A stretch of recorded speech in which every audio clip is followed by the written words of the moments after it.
Hey everyone, today we're reviewing the Apollo Go electric scooter. Come along with us while we check it out. The Apollo Go isn't Apollo's cheapest scooter, but it's close. Apollo is definitely known for their design chops, and that usually comes with a significantly higher price tag. But now, Apollo's hoping to offer something for the more budget-minded scooter shoppers among us. As a quick overview, we've got a dual motor setup with a modest 350 watts of continuous power in the front and rear motors. That's matched by an equally modest 15 ampere-hour battery. It's not huge, but it is enough for around 20 to 30 miles of real-world range.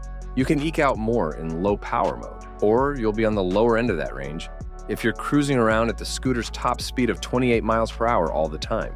To bring you back to a stop, we've got a single mechanical drum brake in the rear, which is fine.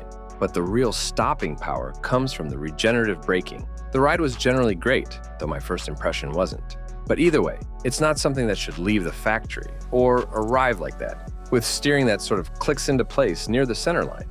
It wasn't terrible, and it was definitely still rideable. And yes, it does happen occasionally, but out of all the scooters I've reviewed over many years, I've only seen it 3 times and twice were with Apollo.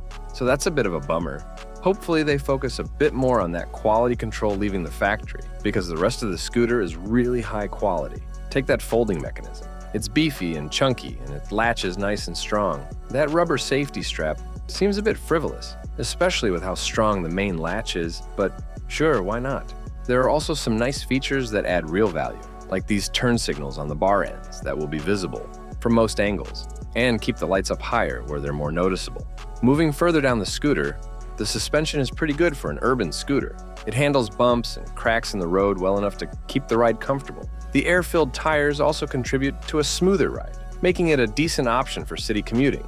I wouldn't take it off-roading, but between the decent suspension and the 9-inch pneumatic tires, it should handle most urban settings well. The deck is decently wide too. It's not like Apollo's larger scooters with decks that have their own zip code. Even though my boots hang off a bit, it feels plenty supportive and isn't razor thin. However, I will say that it is a serious footprint magnet. I usually try to do my filming right after unboxing to capture what a new scooter experience looks like. But even just riding to a second location gave me the scooter equivalent of a new phone's fingerprint magnet screen. Okay, so let's sum it up. The scooter is definitely powerful. The $1,299 definitely is not cheap. But hey, at least you're not paying for gas anymore, right? I hope the company pays a bit more attention to quality control for assembly issues, but the bones are good and I definitely enjoy the scooter. But what do you think?